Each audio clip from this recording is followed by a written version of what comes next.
wabarakatuh. Halo teman-teman, saya Humaira Karisma Putri dengan NIM 21002008. Saya dari Prodi Administrasi Pendidikan. Nah, pada kesempatan kali ini saya akan menjelaskan tentang kiat dan cara untuk mempengaruhi orang lain. Nah, ini merupakan tugas dari mata kuliah Kepemimpinan Pendidikan dengan dosen pembimbing Bapak Dr. Hanif Al-Qadri. Nah, menjadi seorang pemimpin itu berarti kita harus bisa mempengaruhi bawahan kita agar bisa mengikuti arahan dan perintah dari kita. Nah, ada beberapa teknik yang bisa dilakukan oleh seorang pemimpin untuk bisa mempengaruhi orang lain.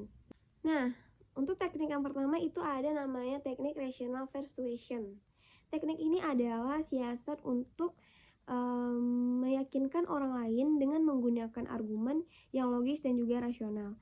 Contohnya adalah seorang dokter yang memberikan nasihat kepada seorang perokok. Nah, seorang dokter ini menjelaskan berdasarkan hasil penelitian bahwa rokok itu memiliki angka rentan menderita penyakit kronis yang tinggi. Nah, ini salah satu adalah contoh dari teknik rational persuasion. Nah, untuk teknik yang kedua itu ada namanya inspiration evols tactic. Ini merupakan teknik dengan meminta ide atau proposal untuk membangkitkan rasa antusias dan semangat dari perorangan. Ini contohnya adalah seorang menteri yang membuka kesempatan kepada seluruh komunitas IT untuk membuat proposal dan ide tentang pengembangan e-government di suatu negeri. Nah, teknik yang ketiga itu adalah consultation tactic. Teknik ini terjadi ketika kita meminta target perorangan untuk berpartisipasi aktif dalam kegiatan yang akan kita adakan atau diagendakan. Nah, untuk contoh dari teknik ini sama seperti teknik sebelumnya yang seorang menteri membuka kesempatan untuk semua komunitas IT untuk bisa berpartisipasi dalam mengembangkan government tadi. Nah, untuk teknik yang keempat itu ada namanya ingratiation tactic. Nah, ini adalah teknik di mana suatu siasat kita berusaha untuk membuat senang hati seseorang. Nah, sebelum mengajukan permintaan yang sebenarnya, contohnya adalah seorang pemimpin yang memberikan pujian kepada bawahannya sebelum memberikan tugas baru kepadanya gitu. Nah, untuk teknik yang kelima itu ada namanya personal evols tactic. Nah, teknik ini terjadi ketika kita berusaha mempengaruhi target person dengan landasan hubungan persahabatan, pertemanan, atau hal yang bersifat personal atau pribadi. Contohnya, kita memiliki seorang teman, nah kita bisa mengimplementasikannya tuh dengan kata-kata seperti ini. Misalnya nama teman kita ini Dita. Nah, Dita, saya sebenarnya nggak enak nih ngomong seperti ini. Nah, tapi karena kita sudah bersahabat dengan lama, saya yakin kamu pasti mengenal diri saya atau bisa membantu saya. Nah, contohnya seperti itu untuk penerapannya. Nah, teknik selanjutnya atau teknik yang keenam itu ada namanya exchange tactic.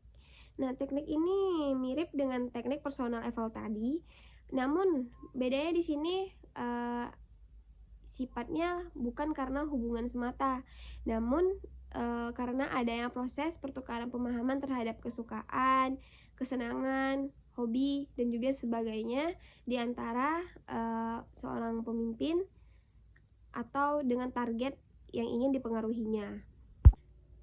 Nah, teknik yang selanjutnya itu ada namanya coalition tactic. Nah, ini adalah suatu siasat di mana kita berkoalisasi dan meminta bantuan pihak lain untuk mempengaruhi target atau orang yang ingin dipengaruhi.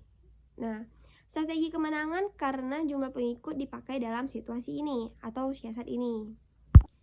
Nah, untuk teknik selanjutnya itu ada namanya Fisher tactic. Nah, teknik ini terjadi di mana kita mempengaruhi target atau orang dengan ancaman atau peringatan yang menekan seorang target ini. Nah, biasanya teknik ini diterapkan oleh seorang komandan kepada prajurit dengan memberikan ancaman penurunan pangkat apabila prajurit tersebut melakukan kesalahan yang serupa lagi. Nah, itu merupakan salah satu contoh dari Fisher tactic ini.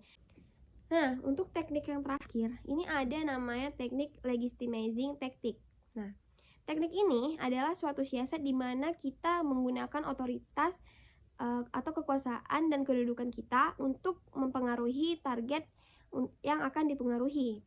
Contohnya adalah seorang presiden yang meminta bantuan kepada seorang menteri untuk menyusun rancangan undang-undang, atau kepala sekolah yang meminta guru untuk menyusun kurikulum pendidikan, dan masih banyak juga lagi contoh-contoh lainnya yang bisa diterapkan oleh seorang pada teknik legitimizing tactic ini. Nah, itu tadi adalah beberapa teknik yang dapat diterapkan untuk bisa mempengaruhi orang lain.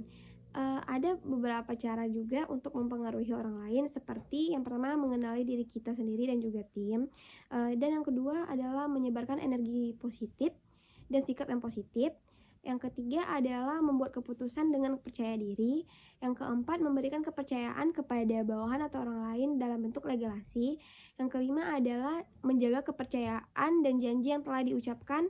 Nah, dan yang terakhir itu adalah konsisten dengan nilai yang dipegang. Jadi seorang pemimpin itu dapat juga mempengaruhi bawahannya dengan menerapkan sikap-sikap yang positif dari dirinya, dan juga bisa memotivasi dari sikap-sikap yang dilakukannya.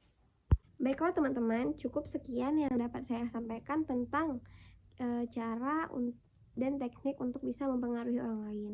Apabila ada kesalahan kata atau kesalahan penyampaian materi yang saya sampaikan, saya mohon maaf. Lebih kurangnya saya mohon maaf. Saya pamit undur diri. Jangan lupa untuk like dan memberikan komen untuk memberikan kritik dan saran kepada saya. Assalamualaikum warahmatullahi wabarakatuh.